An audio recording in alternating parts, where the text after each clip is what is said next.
Let's see if this works. Oh, in case you're wondering, that's the Eagle Nebula. One of the few photos that you'll see that are this beautiful that are not by the Hubble telescope.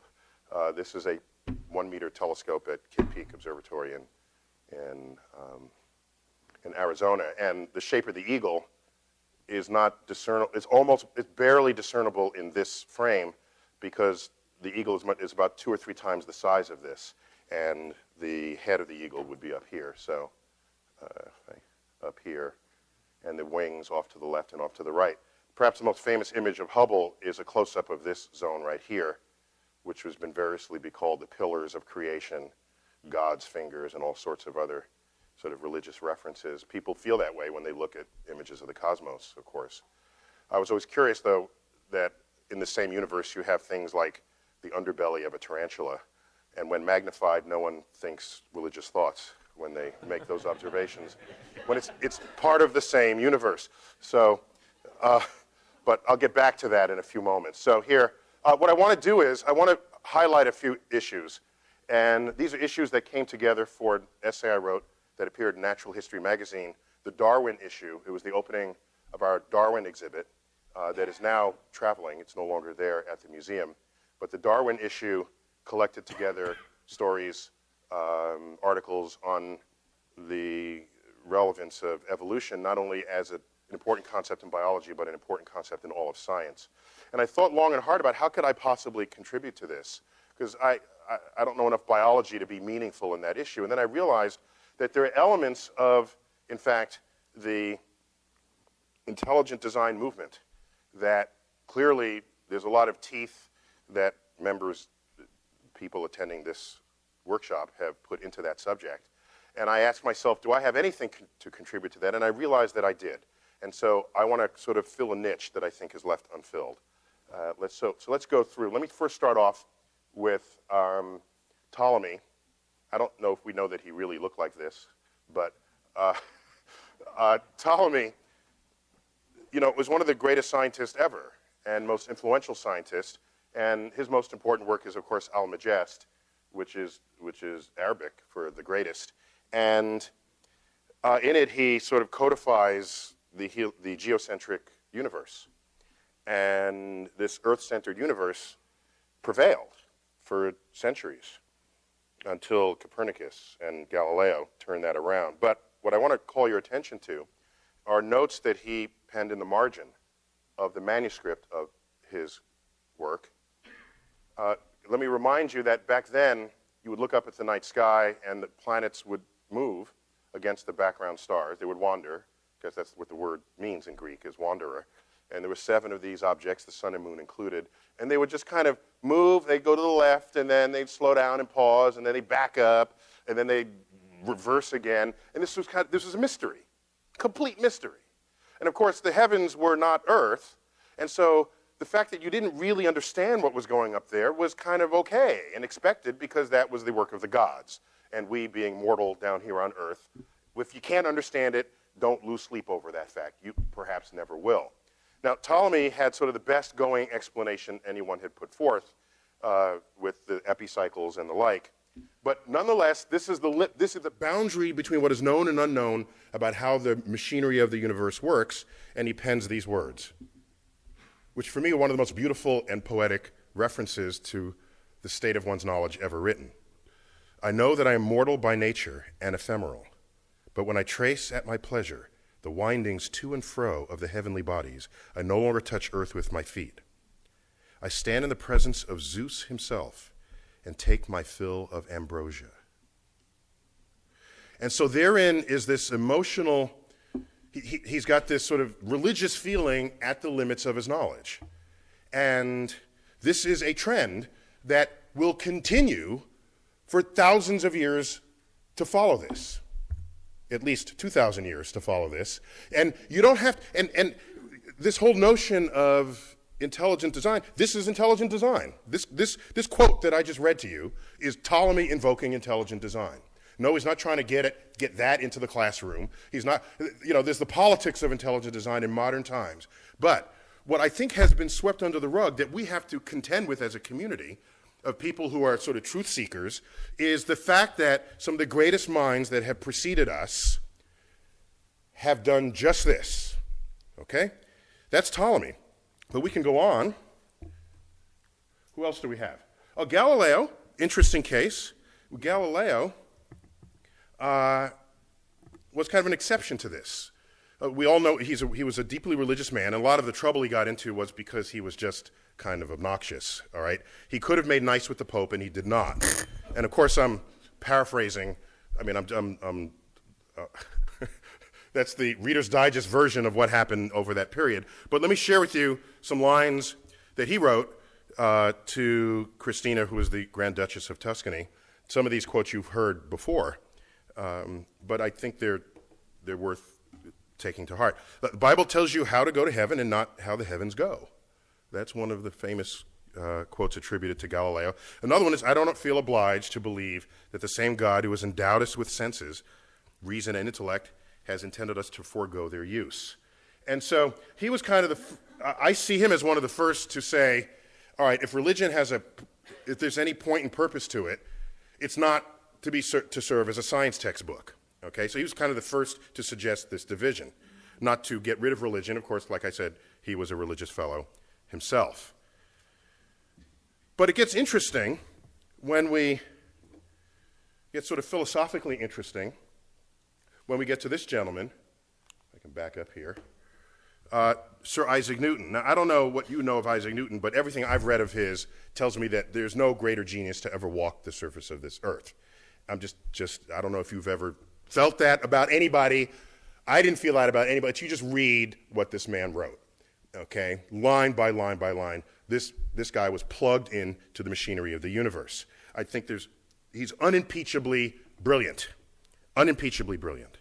And let me read again what we heard from Mike Shermer earlier in Isaac Newton's writings. By the way, in his Principia, here's the page 0 of Principia. In it, he discovers the laws of motion, F equals ma, discover the laws of gravity. It's all there. And he did this all before he turned 26. And in this, when he talks about motion, there's no reference to God. When he talks about his two-body force that he deduced, this universal law of gravitation, there is no mention of God. It's just not anywhere there because he understood it. He was on top of it. He was there. Even though the understanding of the motions of the planets before he came along was given unto God because nobody understood it, or nobody understood well enough to really believe that they had a full predictive handle on it in the way the universal law of gravitation supplied. And so what you have is Isaac Newton abandoning reference to God until he realizes that if all you do is calculate the two-body problem, here we have like the moon and earth. Yes, he's got that calculated. Now you have the sun and the earth. You got that. But wait a minute, now the earth and the moon go around the sun, and sometimes we're close to Mars and sometimes we're not. And when it comes near Mars, there's a tug that's stronger there than in any other part in the orbit. And then it comes over here, and then Jupiter tugs. And it's all these mini tugs. And so he's got to do this two-body problem for Earth, the moon, Earth and the sun, Earth, moon, and Mars, Earth, moon, Mars, and Jupiter, and it becomes a rapidly complex problem. And he realizes that, in fact, applying this simple sort of approach to calculating the stability of the solar system, he finds he can't stabilize the solar system. He can't account for how we have stayed this way for as long as what was possibly necessary from the beginning of the universe. And so what does he say? He's at his limits. He's at his limits. And so you read Principia, but God is nowhere until you get to the general Sholem. And then he says the 6 primary planets. Back then there were 6 planets, okay? Now there's 8, in case you haven't been keeping track. Even if you thought there were 9, there are now 8. The 6 primary planets are revolved about the sun in circles concentric with the sun, and with motions directed towards the same parts and almost in the same plane. He's got the whole picture now, and he's trying to sort of account for that. But he can't just simply doing two-body calculations, certainly not without a computer or without a new kind of mathematics. He says, but it is not to be conceived.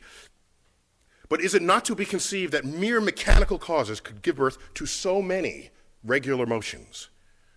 This most beautiful system of the sun, planets, and comets could only proceed from the counsel and dominion of an intelligent and powerful being. This is Isaac Newton invoking intelligent design. at the limits of his knowledge. And I want to put on the table the fact that you have school systems wanting to put intelligent design into the classroom, but you also have the most brilliant people who ever walked this earth doing the same thing. And so it's a deeper challenge than simply educating the public. It's deeper than, as you know, by the books written by our scientific colleagues that do take these deeply resonant and charitable positions towards their religious beliefs. Maybe the real question here, let me back up for a moment. You know, we've all seen the data. 40%, there's 90 whatever percent of the West or the American public believes in a personal God that responds to their prayers. And then you ask, what is that percentage for scientists? Averaged over disciplines, it's about 40%. And then you say, how about the elite scientists, members of the National Academy of Sciences? An article on those data recently in Nature, it said 85% of the National Academy reject a personal God. And then they compare it to 90% of the public. You know, that's not the story there. They missed the story. What that article should have said is, how come this number isn't 0? That's the story. Okay? So my esteemed colleague here,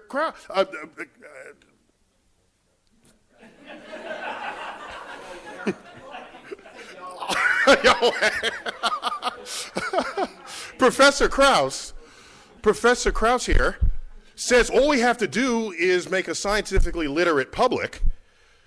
Well, when you do, how can they do better than the scientists themselves in their percentages of who is religious and who isn't? That's kind of unrealistic, I think. So there's something else going on that nobody seems to be talking about. That as you become more scientific, yes, the religiosity drops off, but it asymptotes. It asymptotes not at 0. It asymptotes at some other level, so they should be the subject of everybody's investigation, not the public. I'm telling you. So it's not 85% reject, it's that 15% of the most brilliant minds the nation has accepts it. And that's something that we can't just sweep under the rug. Otherwise, we're being disingenuous to the efforts here. And I know I'm standing between you and lunch here, so let me try to go quickly.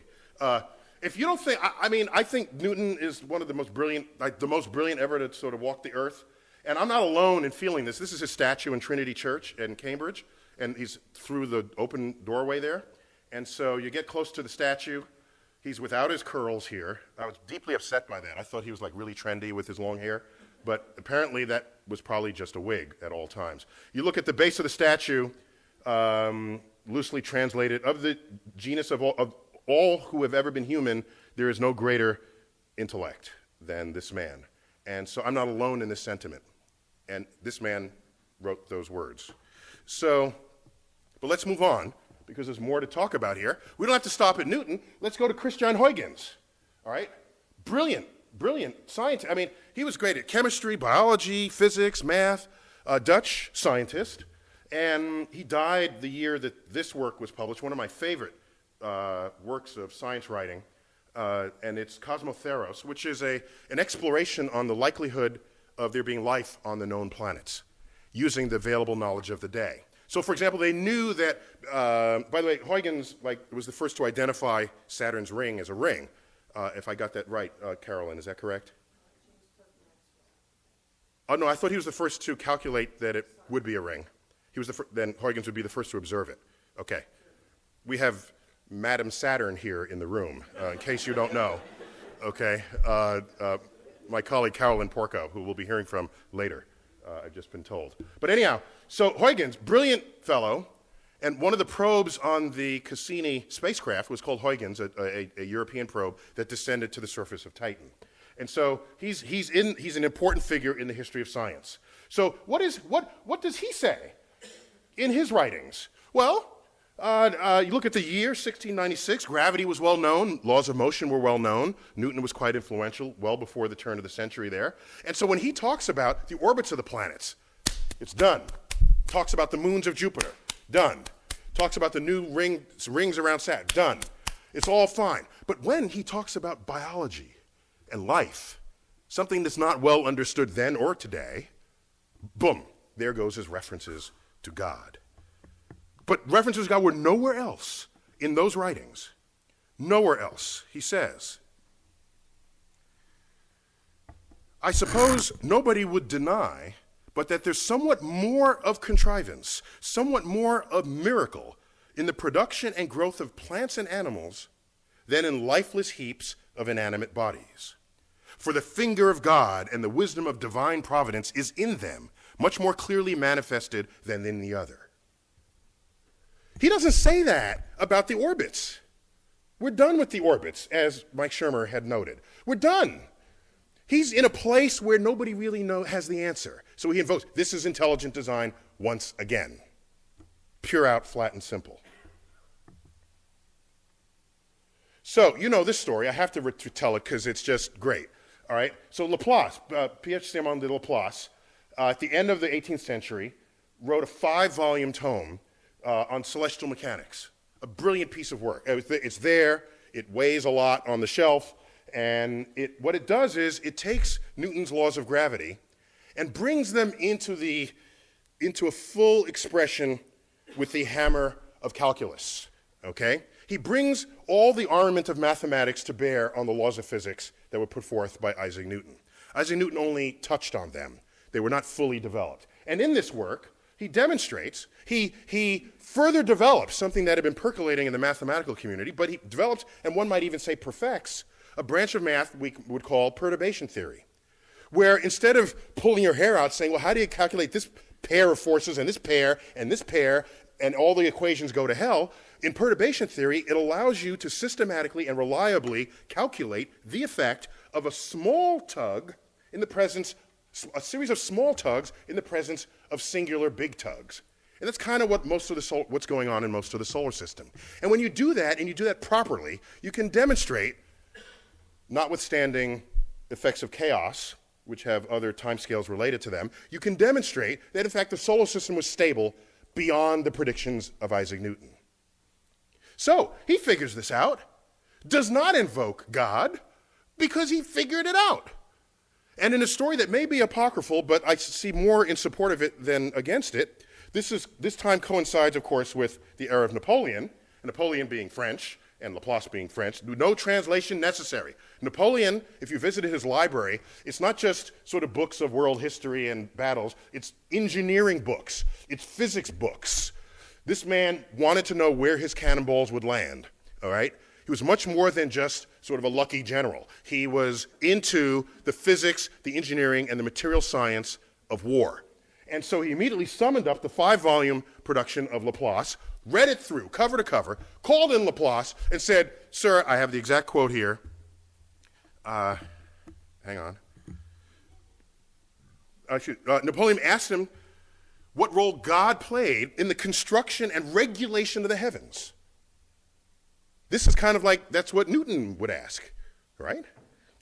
Laplace replies, sir, I had no need for that hypothesis. And so what concerns me now is, even if you're as brilliant as Newton, you reach a point where you start basking in the majesty of God, and then your discovery stops. It just stops. You're kind of no good anymore for advancing that frontier, waiting for somebody else to come behind you who doesn't have God on the brain and who says, that's a really cool problem, I want to solve it. They come in and solve it. But look at the time delay. This was a 100-year time delay. And the math that's in perturbation theory is like crumbs for Newton. He could have come up with that. The guy invented calculus just on a dare, practically. When someone asked him, Ike, how come planets orbit in ellipses and not some other shape? And he couldn't answer that. He goes home for 2 months, comes back, out comes integral differential calculus, because he needed that to answer that question. And so this is the kind of mind we were dealing with Newton. He could have gone there, but he didn't. He didn't. His religiosity stopped him. And so we're left with the realization, of course, that intelligent design, while real in the history of science, while real in the presence of sort of philosophical drivers, is nonetheless a philosophy of ignorance. And so regardless of what our political agenda is, all you have to say is science is a philosophy of discovery, intelligent design is a philosophy of ignorance. That's all. I don't need to see whether, have you discovered anything lately? If not, get out of the science classroom. But I'm not going to say, don't teach this, because it's real, it happened. So I don't want people to sweep it under the rug, because if you do, you're neglecting something fundamental that's going on in people's minds when they confront things they don't understand. And it happens to the greatest of the minds, as it happens to everyone else, many, if not most other people in the public. So let me blow through some last set of slides here. I want to call something to your attention that we all know intuitively, whether or not you've thought about it explicitly. You go around the world and you find times and places where nations have excelled in one subject or another. There's a birth of that period of where they excel, and then there's a peak, and sometimes it drops off, and sometimes they hang on. And so you can ask the culture of that. What was going on in that nation to support those discoveries? And then what happened when they ended? And so I call that sort of naming rights. If you were there first and you did it best, you name things. Particle physics in this country, in the United States, was like going gangbusters after the Second World War. And the discovery of atomic elements, look at the periodic table. There's berkelium, californium, we got half the United States up there in the upper, heavier elements of the periodic table. Am I right there, Sir Weinberg? Okay, I don't want to. That's not because the world liked California or Berkeley. It's because the work was done here. It's because there was an effort to excel in just those subjects. And it shows up in other ways. I'll give you just briefly. Part of the naming rights is that you don't have to name it. So, for example, while we didn't invent the internet, we certainly exploited it here in America. We did that sort of first and best. And so your email address does not end in .us. Everybody else is in the world. They got to say what country they came from. We don't. Okay? It's simple, but it's the consequence of being there first and doing it better than anyone had done it before. Do you know that the British postage stamp is the only postage stamp in the world that does not identify the country of origin? Because they invented postage stamps. So why should they have to say what country it is? It's their invention. Okay? Check them out. It's just the facts of this. The constellations of the night sky, it's the Greek and Roman, and it's lasted to this time because they did a really good job thinking that stuff up. All the mythologies of the heavens, that really stuck with us. All right, so I'm going to make a larger point, not to get gratuitous on you here, but September 11th, 2001, as we all know, this was going on in New York City. This is the view outside of my window. I live 4 blocks from ground zero. Excuse me, this is the corner of the building in which I live. I went outside to get this view. I was at the time judging whether I should go collect my daughter, who was in an elementary school 2 blocks north of the North Tower. North is to the right in this picture. So I want to get a closer view with a highly magnified zoom lens to see what, while that was happening, the plane flew into the South Tower. And so no one was thinking terrorism until the second one was hit. The first one was just sort of a bad tragedy. And so these are just 3 frames from my camcorder. This is at t equals 0. This is 1 second, well, like actually a fraction of a second. The plane was moving probably 500 miles an hour.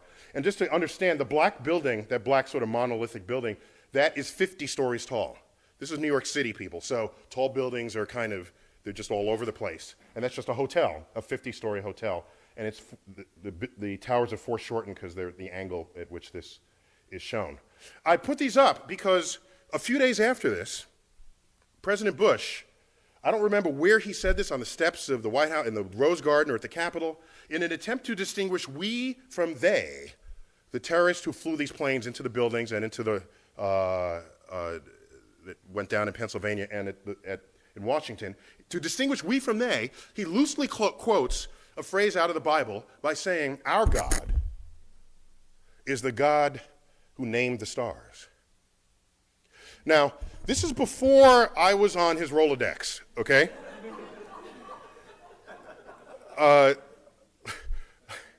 Because I could have helped him out there. The fact is, of all the stars that have names, 2/3 of them have Arabic names. So this was not, I don't think, his intent. with that message.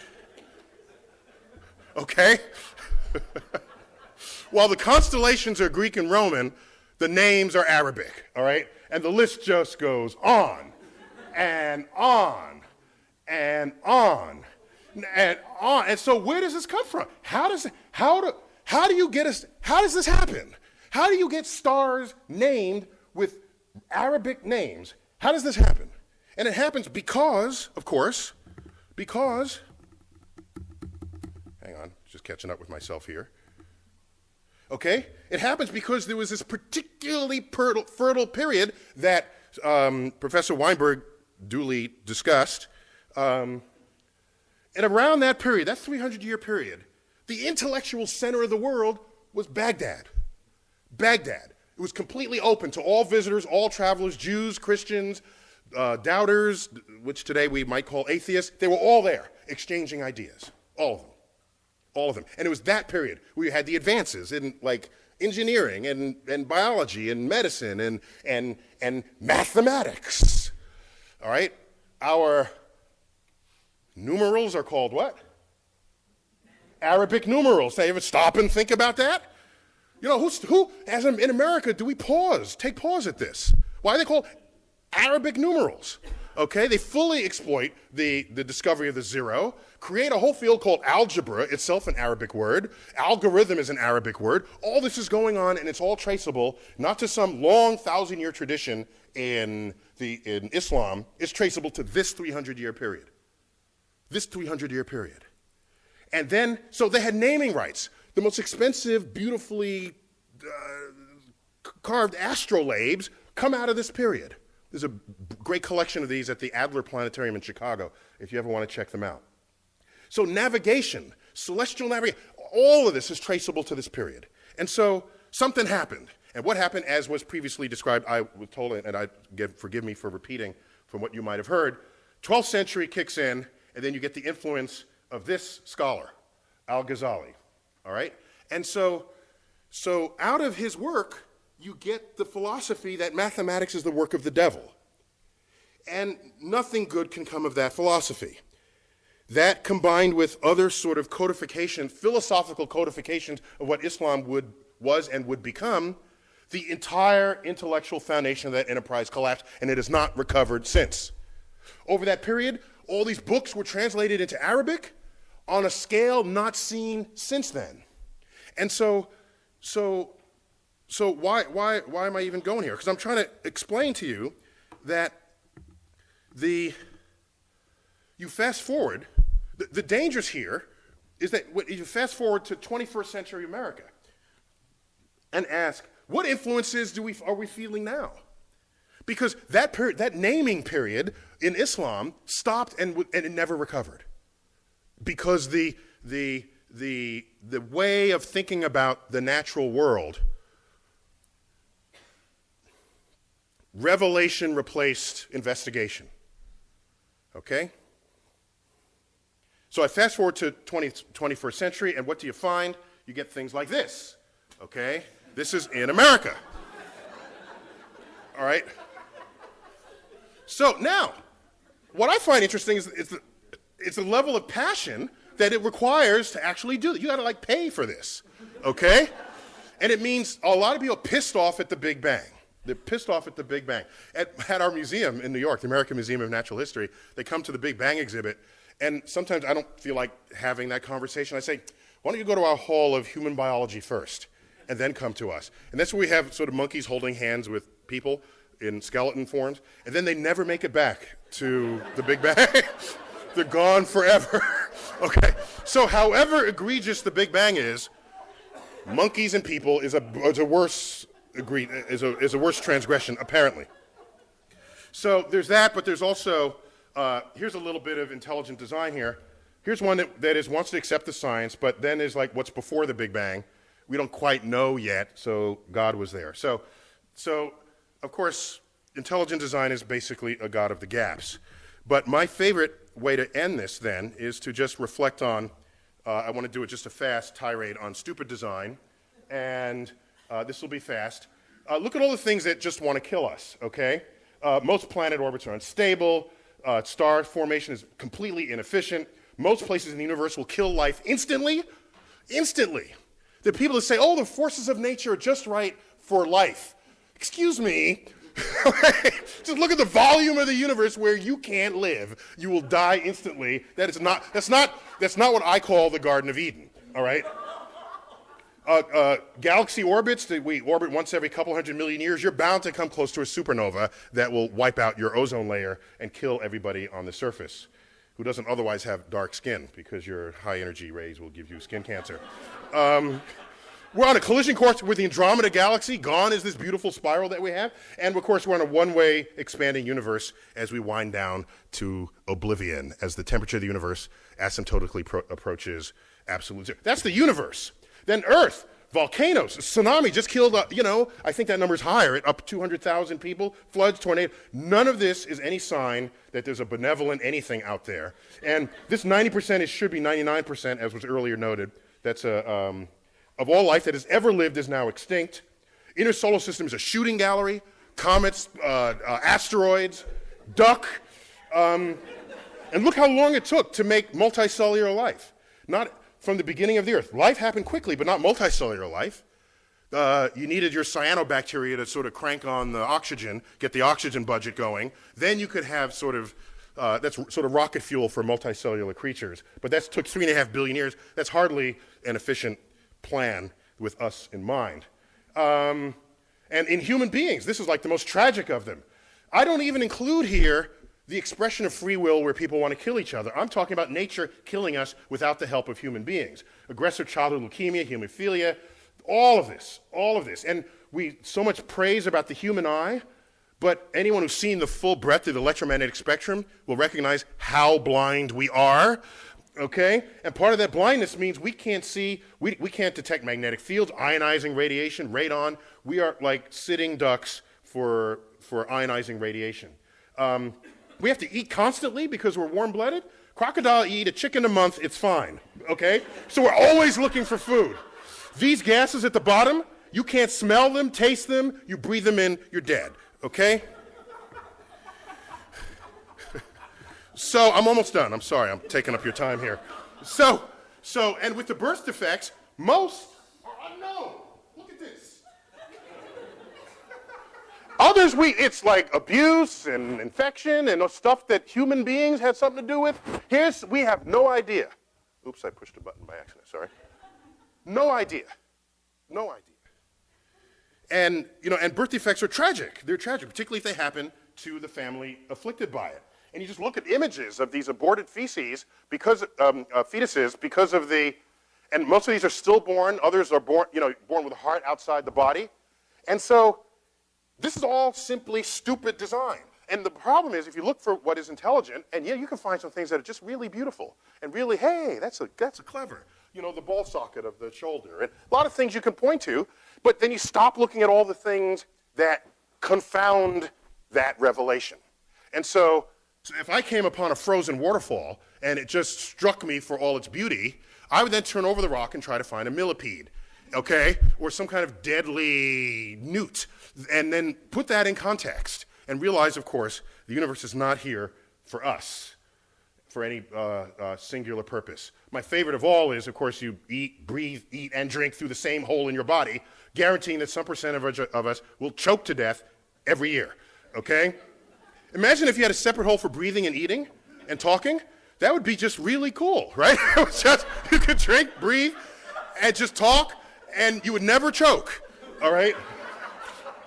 And it's not a hard request. Dolphins breathe and eat through different holes in their body. And that's a mammal. So this is like Santa Claus could bring this one. And this one, of course, my favorite of all, what's this going on between our legs, right? As you've heard, you've heard it. It's like an entertainment complex in the middle of a sewage system. No engineer would design that at all, ever. It's like the wrong juxtaposition of elements. So what I want to put on the table is the fact that I don't want the religious person in the lab telling me that God is responsible for what it is they cannot discover. Because look at the hubris of that. You're in the lab, and you say, I don't know how this works. And not only that, no one alive on Earth knows how this works. And not only that, no one who will ever be born will know how this works. That's kind of audacious when you think about it. And then you put it down and go on to the next problem. If this problem is a cure for Alzheimer's or cancer or whatever else, I don't want them in the science classroom. And so the issue is simply about progress and discovery. And in my recent forays into Washington, well, I've been closer to a community of Republicans than I have ever been in my life, because I grew up in New York City. And in New York City, I think that person is Republican back there. You see? No, not that one, the one behind that person. Yeah, that's a Republican. There's another one. That's in New York. So you grow up this way, and I get sort of baptized into a Republican administration. I had 2 consecutive appointments in the Bush administration, one on aerospace, on the aerospace industry, and one on space exploration, NASA's future, basically. And I realized something, spending that much time in the community of powerful Republicans, that Republicans, above all else, do not want to die poor. So, there's a limit to how far this will go. And I bet most people in this room, even those assembled at this table, were highly concerned about the Dover trial, wondering how that would turn. And I looked at that and I said, I'm not worried, because it's a Republican judge. And in the end, if you put people who are not making discoveries in the science classroom, that is the end of the foundation of your future economy.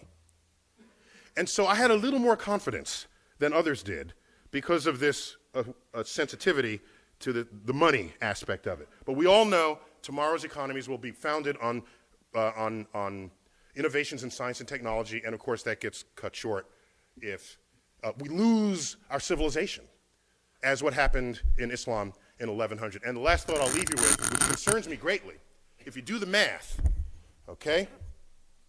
Just look, you look at all the Nobel Prize winners there ever were, some even in this room, and ask how many were Muslim. And it's like 1, maybe 2, okay? I think a second one was in economics. And the one we referred to was described earlier, the co-winner of the Nobel Prize with Professor Weinberg, Abdus Salam. And he's not Middle Eastern Muslim, he's Pakistani Muslim. Okay? Now, how many Nobel Prizes are won by Jews? It's like the 4th of the Nobel Prizes. Okay? Some high fraction of the total. And then you look, how many Muslims are there in the world? It's like 1 billion Muslims. How many Jews? 15 million tops. Okay? So you could ratio these numbers. Had Islam not collapsed in its intellectual standing in the year 1100, and you just do the ratios, they would have every single Nobel Prize today. So the fact that it's not only just a few, it's near zero, it is deeply worrying. I'm concerned about what brilliance may have expressed itself and did not in that community over the past 1,000 years. And so what I want to put on the table is why, so that's the end of my talk, but I want to put on the table not why 85% of the National Academy rejects God. I want to know why 15% don't. And that's really what we got to address here. Otherwise, the public is secondary to this. Thank you for your attention here.